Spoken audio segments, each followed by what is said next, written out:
Chris McCausland forced to give back BBC Strictly prize after making history. In a plot twist that could only happen on Strictly Come Dancing, Chris McCausland, the blind comedian who made history by winning the Glitterball trophy, was told to hand it right back just hours after being crowned champion.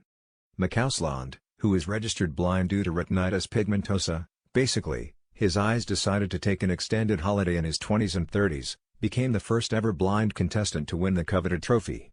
While his victory was groundbreaking, it turns out that holding on to the Glitterball trophy is harder than it looks, especially when the BBC has its own strict, no pun intended, rules about trophy custody.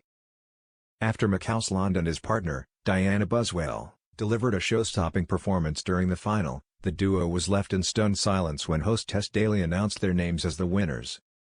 Naturally, emotions were running high, with the couple unable to speak for a solid 45 seconds due to the sheer excitement, or was it the shock of realizing they have to give the trophy back? In the end, they managed to lift the Glitterball high into the air, with Buswell probably wondering if it was already time to return it or if they could squeeze in a selfie first.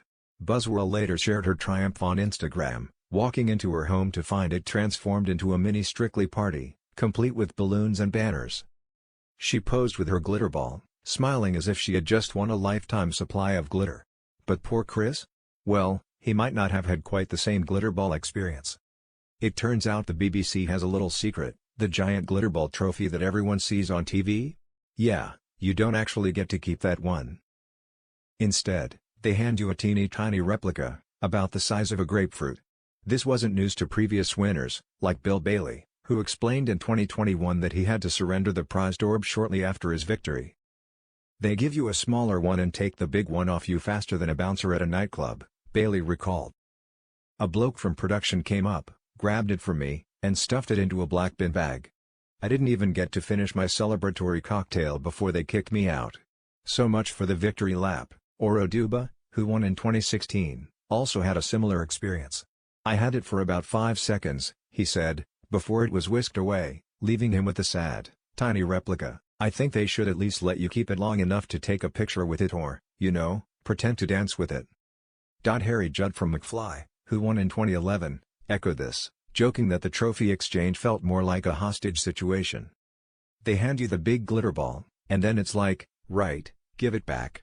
It's not even a soft, gentle transition, you blink, and it's gone.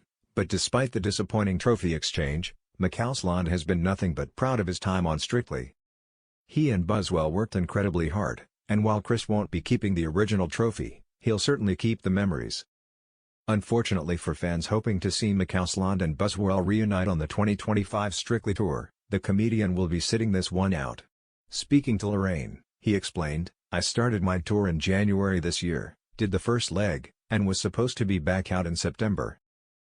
We moved dates to make Strictly work, but now I'm back out on tour in January, and frankly, I don't think anyone, including myself, thought I'd be any good at it.